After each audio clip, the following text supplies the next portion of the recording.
Morant with a running start. Elevates. Oh, it dunks. Oh, my goodness. Tie game in overtime. Gasol will turn his heat. It's gone. Memphis on top. 7-10 remaining. Conley now with three. Count it. A 15-point lead for Memphis. And Blake Griffin gets into it on the floor with Randolph. Hard to tell if there are any punches being thrown under there, but Griffin took acceptance. Adams going long. Morant. He hit it. John Morant. Insanity. You gotta be kidding me. Welcome to Grits and Grinds, a Memphis Grizzlies podcast. Grizzlies win, finally, edition. My name is Keith Parrish. Thank you for listening. The Grizzlies got their first home win of the season by beating the Utah Jazz 105-91. The long national nightmare is over. The Grizzlies had been the 12th team in NBA history to lose their first 8 home games of a season. All of that is over. They beat one of the worst road teams in the NBA, a team whose only road win this season was at the Grizzlies.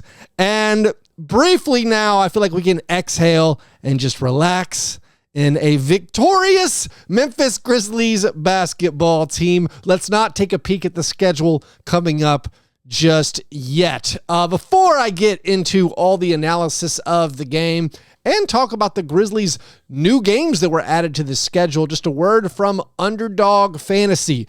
This word particularly is for those of you in Tennessee, Alabama, and Mississippi, because for users in those states, there is now a game called Pick'em Champions, a higher or lower game that's available to you guys, and that did not used to be the case. And also for users in those states, Tennessee, Mississippi, and Alabama, Underdog is matching your opening deposit up to $500 when you use promo code FBBF or click the link in this episode's description. So if you want to play fantasy sports for money, try out Underdog Fantasy. If you live in Tennessee, Mississippi, or Alabama, check out the new game offering they have, Pick'em Champions, and use that promo code FBBF.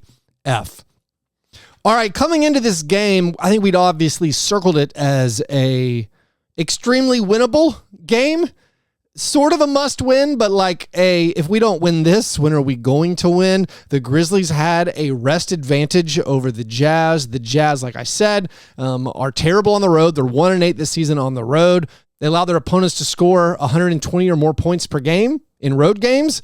That sort of helped the Grizzlies score 105. 105 is not a lot of points. But hey, we don't care. The Grizzlies won a second quarter for the first time in a while. The Grizzlies also shuffled their starting lineup. This was extremely intriguing. I mean, it was intriguing for Grizzlies fans. If you're a casual NBA fan surfing League Pass on Wednesday night, I don't know if you were especially titillated by the Jazz Grizzlies starting lineups. The Jazz went with Keontae George, Jordan Clarkson, Simone Fontecchio, Omar Yurtseven, and John Collins. The Jazz did not have Lauri Markkanen. The Jazz are bringing Walker Kessler off the bench as he recovers from or comes back from an elbow injury. They don't play Kelly Olynyk very much for whatever reason.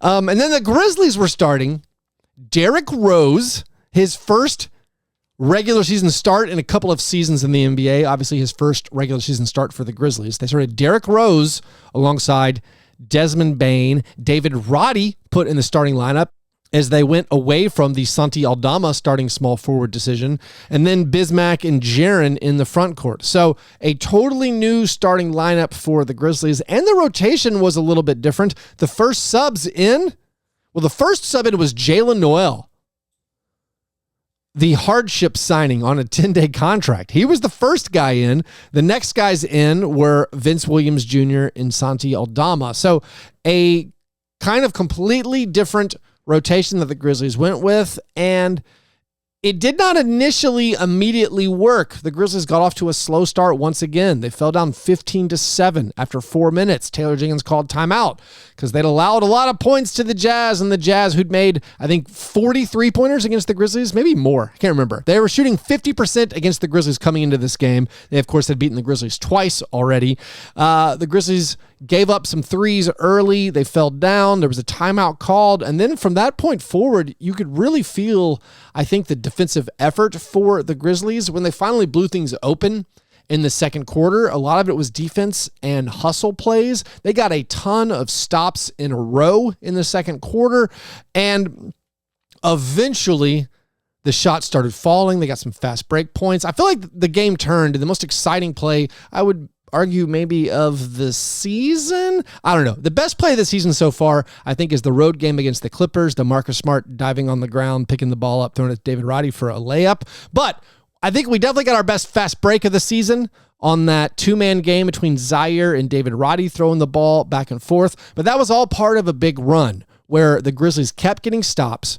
They kept pushing the ball. And before the run happened, they were still getting stops. Like, the Jazz could not score in the second quarter. The Jazz missed, I think, 14 of their first 16 shots in the second quarter. But you saw it that, hey, we're playing with pace. We're getting out on the break. We're getting into our offense pretty early. Eventually, the shots will go in. Like, if the Grizzlies had made three-pointers at the start of the second quarter, they might have been up by 30 at halftime. But as it played out, you had a great hustle play from Derrick Rose, where he ran down a long rebound, knocked it away from Colin Sexton, used his speed to get a breakaway.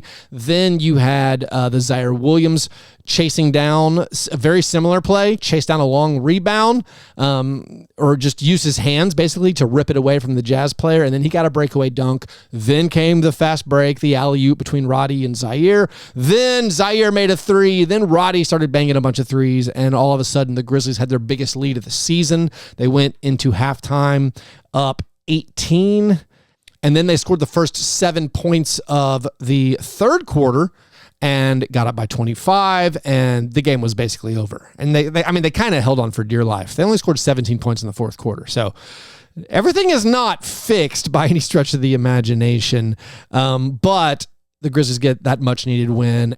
And there are a lot of players who did a very commendable job that we should recognize. I guess we can start with Jiren Jackson Jr. Jiren Jackson Jr. scored 20 points, and he blocked a season-high 6 shots. As a team, the Grizzlies matched their season high with 10 blocks total. Jaren had 6 of them. It's the most blocks he'd had, of course, the whole season, but he hadn't had, I think, more than 4 in a game since opening night. He had his 9th game of his career with at least 20 points and 5 blocks. He now has 1 more than Marc Gasol. He's second in franchise history for the most such games, trailing Pau Gasol, who has 15 of those games in his career. Jaren was attacking on the offensive end. He was scoring in the paint. A big storyline from this game is the Grizzlies had a season high in paint points. They were, able to attack the Jazz in there. I guess I can't help myself by saying the Jazz were providing 0 resistance. Absolutely no internal resistance generally from the Jazz. I mean, Walker Kessler had a season high with 6 blocks, but Kessler didn't play that much. Yurtseven and John Collins weren't keeping anybody out of the paint. Desmond, Bane, and Derrick Rose were doing an amazing job distributing the basketball and driving and finding guys. And they were setting up Biyombo for dunks. They were setting up Jaren on the inside. They even had some driving kicks. Even Jalen Noel came in. Like Jalen Noel, who did not score, missed all 6 of his field goal attempts. He at least was, I think, responsible for one, helping the pace in that second quarter, and then the first quarter, like he was getting up and down the court, giving the Grizzlies good looks, and he got a nice assist where he did a drive and kick to Bane in the corner.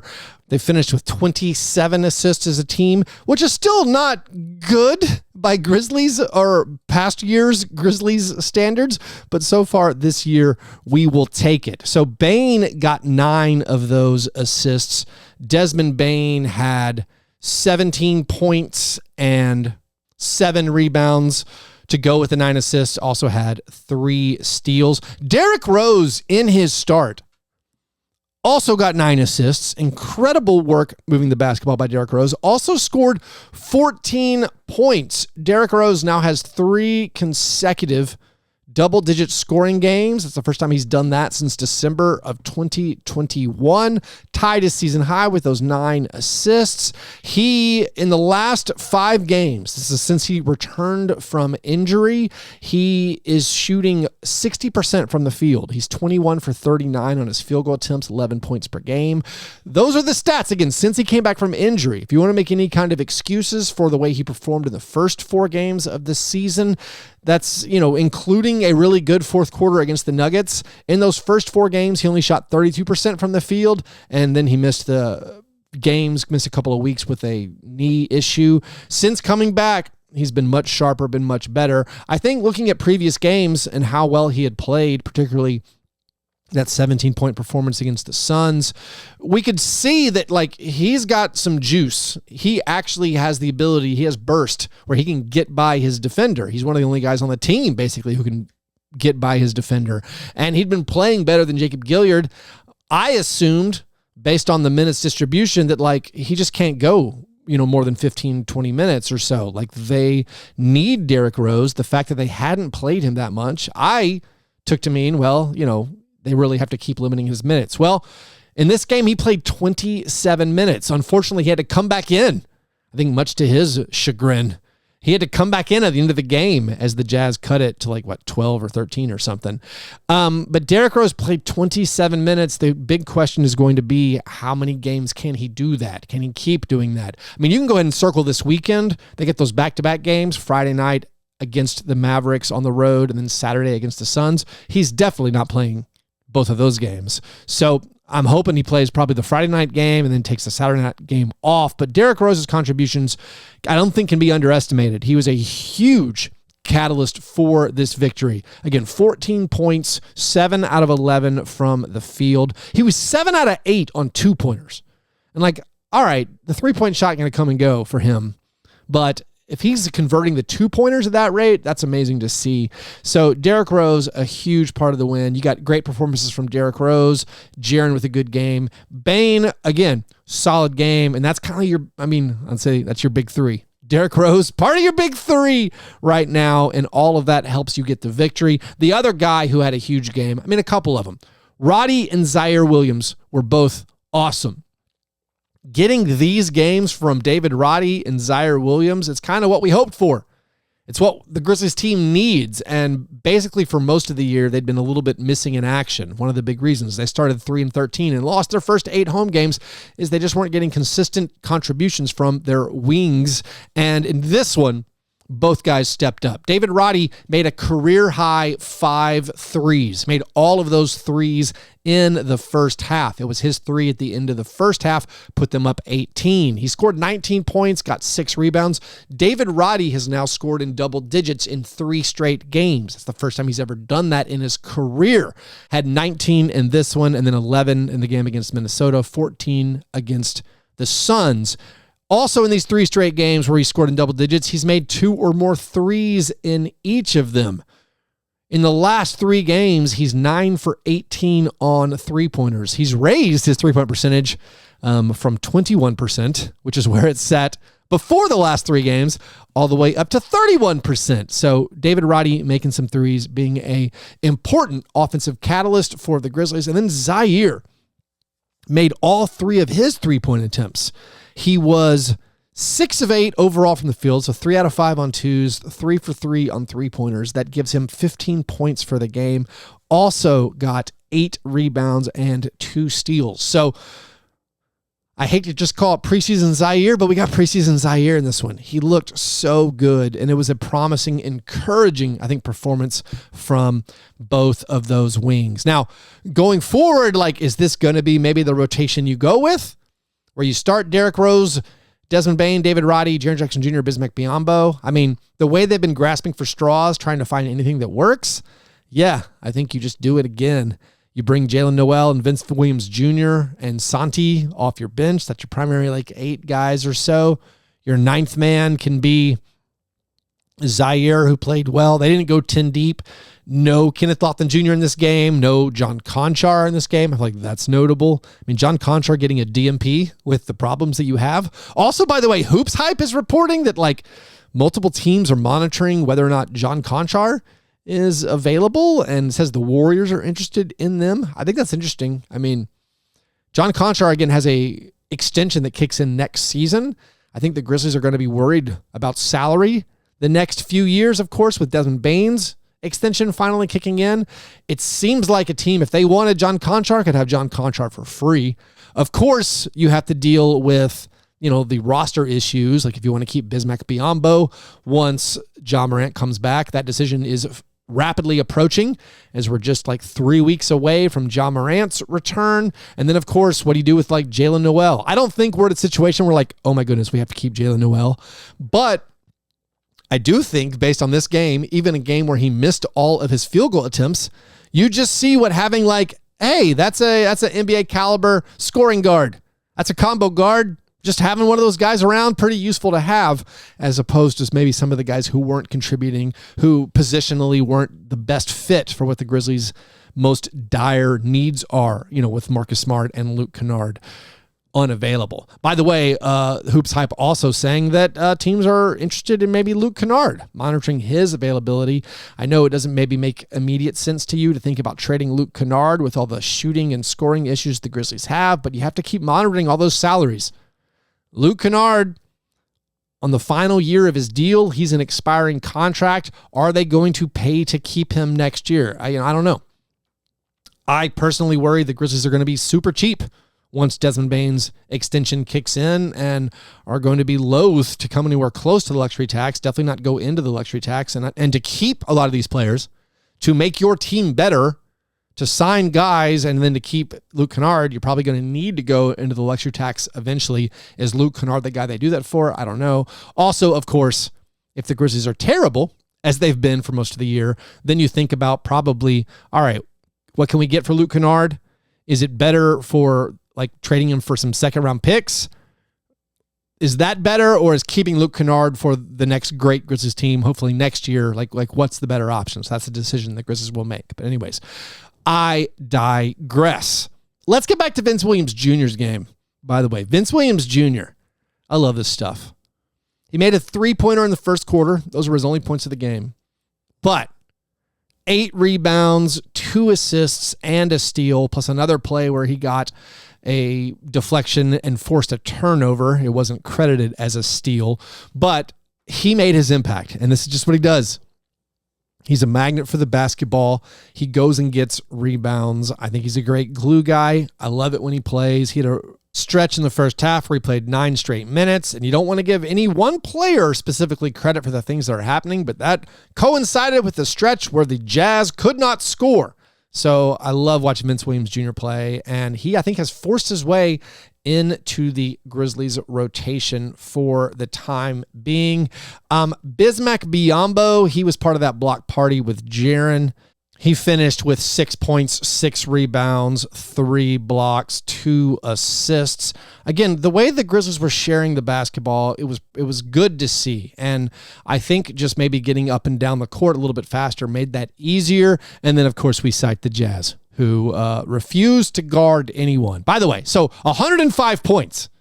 Again, not a lot of points. The Grizzlies now 5 straight games. Yes, they finally broke 100 points, but 5 straight games without scoring more than 105 points. That's the first time they've ever done that under Taylor Jenkins. They've only scored 482 points total over the last 5 games. That, of course, the fewest points over any 5-game span since Taylor Jenkins became head coach. So we're not out of the woods by any stretch of the imagination, but hey, we won a basketball game, so we're not going to get too picky about it. The three-point shooting, still a problem. Now, the Jazz, especially because of their late flurry of three-pointers, they finished with some good numbers. They were 16 for 39 from 3. So they shot 41% on three-pointers, continuing a terrible pattern for the Grizzlies of their opponent three-point shooting all season long. The Grizzlies still last in the NBA in three-pointers allowed per game. They're allowing over 15 three-pointers made per game. They're last in the NBA in opponent three-point percentage. Opponents are shooting nearly 41% on threes. There's been a lot of, I think, anger in some of the fan base over our decisions, how we're guarding the three-point line. I don't know if you saw, there's a clip of Jacques Vaughn, the Nets coach talking about a similar thing where they are also giving up a lot of three-pointers, and they give up a lot of above-the-break three-pointers like the Grizzlies do. It's 100% a decision. And the Grizzlies this season so far, their goals are to limit points at the rim in the paint and to limit corner threes. They're actually doing that. They're just hoping that the numbers regress. And the numbers hopefully will eventually regress. Much like David Roddy making 5 threes in the first half, you hope that was a positive regression for David Roddy, who'd been shooting under what I think the team expects him to shoot from 3. And you hope at some point the 3-point numbers will normalize and you live with above the break threes from most guys. Yes, there's obviously been defensive errors. We are allowing great shooters to shoot open threes, but you hope the 3-point numbers will normalize. The 3-point numbers have not normalized yet, as the Jazz make 16 threes and shoot 41%, which is basically an average game for a Grizzlies opponent this season. Now, the Grizzlies themselves, despite Roddy making 5, despite Zyrie making all 3 of his, so those 2 guys were 8 for 12. Everybody else, 5 for 27. The Grizzlies shot 33% on threes, so guess what? They are still last in the NBA in 3-point percentage. So the Grizzlies last in the NBA in 3-point percentage, and they give up the highest 3-point percentage to their opponents. Also, they are 4th in 3-pointers attempted per game. So I still have issues with the offense. This was a much, I think, better performance in the fact that they were scoring in the paint. Again, season high in points in the paint. So they were attacking on the inside. That at least sets up hopefully better 3-point looks. But right now, the offensive diet, it's still a little bit backwards. 4th in the NBA in 3-pointers attempted, 28th in free throws attempted per game. All that together is why the Grizzlies are last in the NBA in some offensive categories. They're 29th in offensive rating. They're 30th in true shooting percentage. A lot of bad numbers there. But hey, let's not talk about them right now because we have a Grizzlies win to be happy about. And going forward now, on Friday night, of course, reminder, Grizzlies watch party. If you're anywhere near Nashville, come and hang out with me at Noble's Beer Hall. This is tomorrow, Friday, December 1st, Noble's Beer Hall. It's an early tip, 6:30 p.m. Let's build on this winning momentum. Hopefully, let's get a 2-game win streak, but regardless of what happens, we'll have a good time at Noble's. They got some great food. They got great drinks. Also, I'll be giving away Grizzlies prizes. So come on down to Noble's Beer Hall. Bring a friend. See you there at 6:30. Anybody, hopefully, who lives near Nashville. All right, so you play the Mavs on Friday. You play the Suns on Saturday. And then next week, we found out our schedule. New games just dropped because of the in-season tournament group play finishing, where, by the way, the Grizzlies finished second to last by being winless and having the second worst point differential. Only the Spurs had a worse point differential. But the Grizzlies got their final 2 games added to the schedule, and one of them, pretty interesting, it's the Pistons. The Grizzlies are playing the Pistons on the road next Wednesday. That means they play the Pistons 3 times this season. Of course, the Grizzlies have never, ever played the Pistons 3 times in a season before because they're in the Eastern Conference. This is wild. The Grizzlies get an extra game against maybe the worst team in the NBA. Now, of course, you don't want to lose to the Pistons. The Pistons who have lost 15 straight games right now. So hopefully the Grizzlies aren't the team that snaps this streak. But the Grizzlies, because of basically being so terrible at the in-season tournament, I think that's why they got matched up with the Pistons. And of course, they're trying to just match up teams that hadn't played that many times. They also picked up the Timberwolves, so they play the Timberwolves at home next Friday. So that means they play the Timberwolves 4 times this year, which is very typical for a Western Conference opponent. So they tried to balance the schedule as best they could. And I think because of that terrible finish, the Grizzlies get to play the Pistons. Like the Spurs, they got to play the Bulls. So the Spurs picked up an extra game against the Bulls. The Bulls were also winless in the in-season tournament with a terrible point differential. So the bottom 4 teams in the in-season tournament group play actually got matched up because it was the Bulls and the Pistons and the Grizzlies and the Spurs. A little bit interesting, but hopefully that's a winnable game for the Grizzlies as they try to, make a miracle recovery on this year and fight their way back into the play-in. And then, of course, again, we're 8 games away. 8 games away from Ja Morant's return on December 19th. So something to look forward to there. And with that, I think that's all I have for today. That's the whole episode. Thanks for listening. If you want to support this show, do that at patreon.com. You can join the Slack channel. You get access to exclusive bonus content. Again, directly supports the creation of these episodes. I really appreciate everyone who has signed up over there, especially new members, Dak Daniels and CM and Sam. Thanks everybody for signing up. Also, thanks to Ben, a recent sign up over there. So if you want to support the show, patreon.com/fastbreakbreakfast. If you want to try out Underdog Fantasy, use that promo code FBBF. Remember to subscribe to the Grits and Grinds YouTube channel. And again, I'll see hopefully several of you in Nashville on Friday night at the watch party at Noble's Beer Hall. All right. Hope you guys have a great day. I'll talk to you soon. Go Grizz.